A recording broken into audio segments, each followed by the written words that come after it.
சீடனின் தன்மை. இது ஒரு மிகவும் அழகான கதையாகும். ஆன்மீகத்தின் முழு வரலாற்றிலும் இதற்கு இணையான கதையே கிடையாது. ஆகவே இதை புரிந்து கொள்ள வேண்டும். நீ இதை தவறாக புரிந்து கொள்வாய். இதை தவறாக புரிந்து கொள்வது மிகவும் எளிது. இதை படிக்கும் யாரும் எப்படி புரிந்து கொள்வார்களோ அப்படித்தான் நீயும் புரிந்து கொள்வாய். கேள்வி எழும்: 2 நாணமடைந்த மனிதர்கள் ஏன் தங்களது குரு இறந்ததால் பாதிக்கப்பட்டனர்? அவர்கள் பாதிக்கப்படவே இல்லை. அது துயரத்தினால் நிகழ்ந்ததல்ல, அது முற்றிலும் வேறுபட்ட பரிமாணம். ரஜப் திரும்பவும் தனது கண்களை திறக்கவே இல்லை. அவரிடம் ஒரு முறை ஏன் அவர் தனது கண்களை திறப்பதே இல்லை என்று கேட்கப்பட்டது. அவர், நான் இந்த உலகிலேயே மிக அழகான விஷயத்தை பார்த்துவிட்டேன், இனி பார்ப்பதற்கு ஒன்றுமில்லை என்று கூறினார். தாடு ஒரு மிக அழகான மலர். இப்போது உனது கண்களை திறந்து வைப்பதால் என்ன பயன்? உன்னிடம் கோஹினூர் வைரம் இருக்கும்போது நீ எதற்காக கடற்கரை கூழாங்கற்களை சேகரிக்கிறாய்? சேகரிப்பாயா? ரஜப் பாதிக்கப்படவில்லை. துயரத்தினால் அவர் தனது கண்களை மூடிக்கொள்ளவில்லை. அவர் கண்களிலிருந்து ஒரு சொட்டு கண்ணீர் கூட வரவில்லை. அவர் அழவில்லை. அவர் தேம்பவில்லை. மூடிய கண்களுடன் அவர் தாடுவின் பாடல்களை பாடி ஆடிக்கொண்டிருந்தார். ஆனால் அவர், நீங்கள் ஒருமுறை கடவுளை மனித உறவில் பார்த்துவிட்டால் பின் வேறு என்ன இருக்கிறது பார்ப்பதற்கு? வேறு எதுவும் பார்ப்பதற்கு இல்லை. நான் எனது குருவின் உருவத்தை எனது இறுதி பதிவாக வைத்திருக்க விரும்புகிறேன். அதைத் தவிர வேறு எதையும் அதில் பதிய வைக்க விரும்பவில்லை. அது தூசியால் மூடப்படவும் விரும்பவில்லை என்றார். அம்புபாய், இப்போது இந்த முழு கதையும் வேறுவிதமாக தோன்றுகிறது. இது மிக அபிரிதமான அன்பு. இது குருவின் உடலோடு கொண்டுள்ள ஈடுபாடல்ல, இது மிகப்பெரிய புரிதலாகும். நீ ஒருமுறை குருவை பார்த்துவிட்டால், ரஜப் தனது குருவோடு நெருக்கமாக வாழ்ந்து வந்தார். அவருக்கு தீட்சை பெற்றபோது வயது 7. மிகச் சிறிய பையன். ஒரு திருவிழாவில் கலந்து கொள்ள தங்களது பெற்றோர்களுடன் அவர் வந்திருந்தார். அவருக்கு தாடுவை பற்றி எதுவுமே தெரியாது. தாடுவும் அங்கு இருந்தார். தாடு நாணமடைந்தவர் என்பது நாடெங்கும் அறிய செய்தியாதலால் ரஜபின் பெற்றோர் அவரை வணங்கி செல்ல போனார். அவர்களுக்கு எந்த நம்பிக்கையும் இல்லை. எனினும் அந்த நாடு பாரம்பரியமும் பழமையும் வாய்ந்தது. யாராவது நாணமடைந்தவர்கள் என்று கேள்விப்பட்டால் அது உண்மையோ பொய்யோ போய் அவர்கள் காலை தொட்டு வணங்கிவிட்டு வருவார்கள். உண்மையிலேயே அவர் அடைந்திருந்தால் ஏன் வாய்ப்பை தவறவிட வேண்டும்? அவர் உண்மையிலேயே அடையவில்லை என்றாலும் உனக்கு ஒன்றும் இழப்பில்லையே. இது தந்திரமானது, வியாபாரத்தனமானது. பெற்றோர் சென்றனர். ரஜப் தொடர்ந்தார். பெற்றோர் அவரது காலை தொட்டு வணங்கினர். ஆனால் ரஜப் நிலைமாற்றமடைந்து விட்டார். அவர் தாடுவை பார்த்த கணமே தனது சென்ற பிறவிகளிலிருந்து ஏதோ ஒன்றை அடையாளம் கண்டுவிட்டார். இந்த மனிதர் புதியவர் அல்ல, இந்த குணங்களும் புதியதல்ல. அவரை முன்பே தனக்கு தெரியும் என்பதை உணர்ந்து கொண்டார். நீ ஒரு குருவுடன் வாழ்ந்திருந்தால் உடனடியாக அவரை அடையாளம் கண்டுகொள்வது எப்போதும் நிகழ்வதுதான். அவர் அவரது காலடியில் விழுந்து விட்டார். பெற்றோர் ரஜபை தங்களோடு அழைத்துச் செல்ல மிகவும் முயற்சித்தனர். ஆனால் ரஜப், நான் எனது உண்மையான பெற்றோரை கண்டுவிட்டேன், நீங்கள் போகலாம் என்றார்.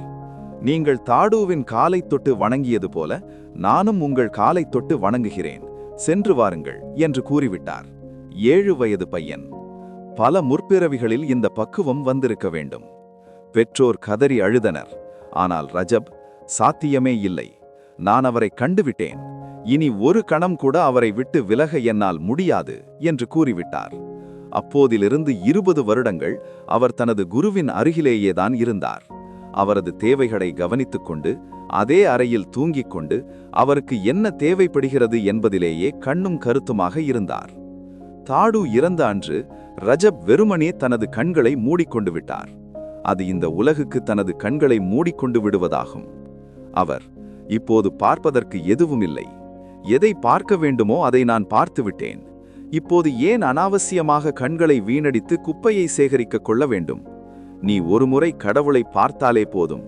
அங்கு வேறு எதையும் பார்க்க வேண்டிய தேவையில்லை. நீ இறுதியானதை பார்த்துவிட்டாய் என்று கூறியிருக்கிறார். அம்புபாய், ரஜப் தனது கண்களை மூடிக்கொண்டது பாசத்தினால் அல்ல, அது மிகப்பெரிய புரிதலிலிருந்து வந்தது. அவர் துக்கிக்கவில்லை. அவர் நடனமாடிக்கொண்டிருந்தார். அவர் வாழும் வரை மூடிய கண்களுடன் பாடி ஆடிக்கொண்டிருந்தார். ஏனெனில் அவர் தனது குருவை உள்ளே பார்த்து கொண்டிருந்தார். 20 வருடங்கள் தொடர்ந்து தனது குருவுடன் தொடர்பில் கொண்டிருந்தார். அவரது குரு கிட்டத்தட்ட அவரது உயிர் போல ஆகிவிட்டது. கண்களை மூடியதன் மூலம் அவர் தனது குருவுடன் தொடர்ந்து தொடர்பில் இருந்தார். அவரை தவறாக புரிந்து கொள்ளாதே. ரஜப் இதுவரை இருந்த மிகவும் அழகான சீடர்களில் ஒருவர். மற்றொரு சீடனான சுந்தரோவுக்கு என்ன நடந்தது? தாடு இறந்தவுடன் அவர் படுக்கையில் படுத்துக்கொண்டார். அவர் அந்த படுக்கையில் சாகும் வரை இருந்தார். அந்த படுக்கையை விட்டு அவர் நகரவே இல்லை. குரு அவரது வாழ்நாள் முழுவதும் அந்த படுக்கையில்தான் படுத்திருந்தார். அதில் அவரது அதிர்வு இருந்தது, அவரது இருப்பு இருந்தது, அது அதில் முழுமையாக நனைந்திருந்தது. அவர் படுக்கையை விட்டு நகரவே இல்லை. ஏன் என்று மக்கள் கேட்டனர். அதற்கு சுந்தரோ, போவதற்கு வேறு எந்த இடமும் இல்லை. நான் வந்தடைந்து விட்டேன். இதுதான் என் வீடு, இதுதான் என் சொர்க்கம், இதுதான் என் மோட்சம். இந்த படுக்கையில் என் குரு உருவாக்கியுள்ள இந்த அற்புதமான இடத்தில்தான் நான் இருக்க விரும்புகிறேன், இறக்க விரும்புகிறேன். நீ உனது வாழ்வையும் சாவையும் தனியாக பார்க்காமல் உனது குருவுடன் ஒன்றிப் போய் விடுகிறாய். இதுதான் அதன் பொருள். சுந்தரோ சில சமயங்களில் தாடுவைப் போல பேசுமளவு தன் குருவுடன் ஒன்றிப் போய்விட்டார். மக்கள், நீங்கள் தாடு அல்ல என்று கூறுவார்கள். பின்னவர், ஆம், என்னை மன்னித்து விடுங்கள், நான் மறந்துவிட்டேன். ஆனால் உண்மையில் என்னை கேட்டால் நான் தாடுதான், நான் என் குருவுடன் ஒன்றிவிட்டேன் என்று கூறுவார். இதுதான் சீடனாக இருப்பதின் இறுதி நிலை. சீடன் குருவுடன் ஒன்றிப்போதல். அவர் தாடு என்று கூறுவார். அவர் பாடல்கள் எழுதுவார். ஆனால் அதில் அவரது பெயர் இருக்காது. தாடுவின் பெயர்தான் இருக்கும். மக்கள் இது தவறு என்று நினைப்பார்கள். பண்டிதர்கள் சுந்தரோ எழுதிய பாடல்களை இடம் மாற்றி அமைத்துவிட்டனர். அவர்கள் அது தாடுவின் பாடல் அல்ல என்று நினைத்தனர். ஆனால் நான் சொல்கிறேன், அது தாடுவிலிருந்துதான் வந்தது. சுந்தரோ தாடுவின் வாயில் உள்ள ஒரு புல்லாங்குழல்தான். சுந்தரோ ஒரு தனிப்பட்ட நபராக அங்கு இருக்கவில்லை. இதுதான் ஒரு சீடனின் மிக அதிகபட்ச உயர்நிலை. சீடனும் குருவும் சந்தித்து இணைந்து ஒன்றாகிவிட்டனர். சுந்தரோ தனது குருவுடன் ஒன்றிப்போன காரணத்தினால் அவருக்கு தாடு என்று கையெழுத்திட அத்தனை உரிமையும் இருக்கிறது. அவர் தனது கவிதைகளில் தாடு என்றுதான் கையெழுத்திடுவார், சுந்தரோ என்று கையெழுத்திட மாட்டார். மேலும் நான் முழுமையாக அவருடன் ஒத்துப்போகிறேன். மேலும் இந்த பண்டிதர்கள் இன்னும் சிறிதளவு உணர்வோடு இருக்கலாம் என்று நான் நினைக்கிறேன். இவை கல்வியழிவுக்கானவை அல்ல. இவை கற்கும் மனிதர்களுக்கானவை. இவை நேசிப்பவர்களுக்கானவை. நேசிப்பவர்களால் மட்டுமே இது போன்ற விஷயங்களை புரிந்து கொள்ள முடியும். என்ன அழகான விஷயம்! ஒரு சீடன் தனது பெயரை கையெழுத்திட மறந்து குருவின் பெயரை எழுதுவது என்பது என்ன அற்புதமான விஷயம்! சில சமயங்களில் மக்கள் தாடுவை அழைக்க வருவார்கள். அப்போது சுந்தரோ, சரி, நான் வருகிறேன் என்று சொல்வார். அப்போது அவர்கள், நாங்கள் உங்களை அழைத்துப் போக வரவில்லை, நாங்கள் தாடுவை அழைத்துப் போக வந்தோம் என்பார்கள். சுந்தரோ, நான் யார்? ஏன் அனாவசியமாக அந்த வயதான மனிதரை தொந்தரவு செய்கிறார்கள்? நான் இன்னும் இளமையாக இருக்கிறேன். என்னால் வெகு தூரம் பயணம் செய்ய முடியும். என்னால் வர முடியும். ஏன் அவரை தொல்லை செய்ய வேண்டும் என்று சொல்வார். மேலும் தாடுவும் சில சமயங்களில் சுந்தரோவை அனுப்புவார். மக்கள் தாடுவை அழைப்பார்கள். அவர் சுந்தரோவை அனுப்புவார். நாம் குருவைத்தானே அழைத்தோம், சீடனை அழைக்கவில்லையே என்று மக்கள் குழம்பிப் போய்விடுவார்கள். ஆனால் அவர்களால் புரிந்து கொள்ள முடியாது.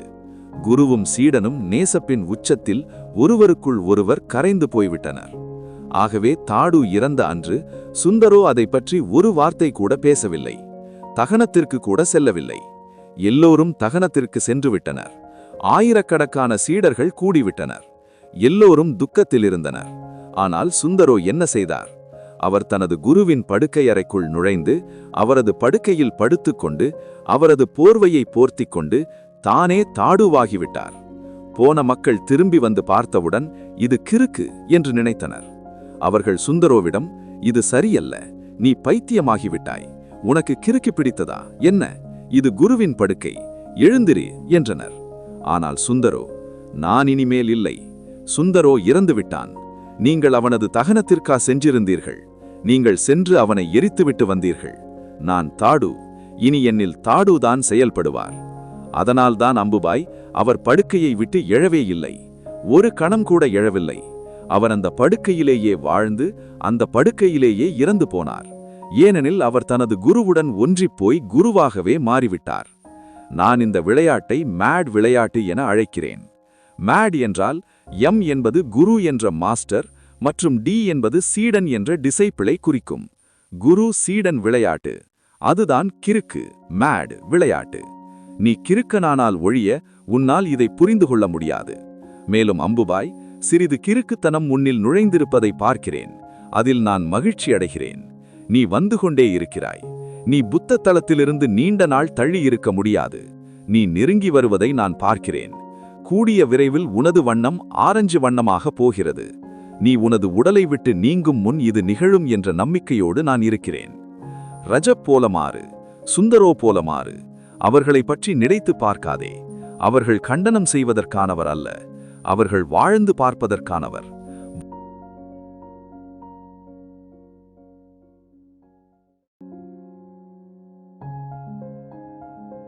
இந்த கதையின் முக்கிய கருத்து, உண்மையான சீடன் என்பது குருவை பின்பற்றுபவன் அல்ல, குருவோடு ஒன்றாய் கரையும் ஒருவர்தான். இது அறிவால் புரிந்து கொள்ள முடியாதது. இது அன்பால் மட்டுமே புரியும். இது சாதாரண பக்தி அல்ல, இது அகங்காரத்தின் மறைவு. இது நான் மறைந்து குரு மட்டும் நிற்கும் நிலை. அதுவே சீடனின் தன்மை.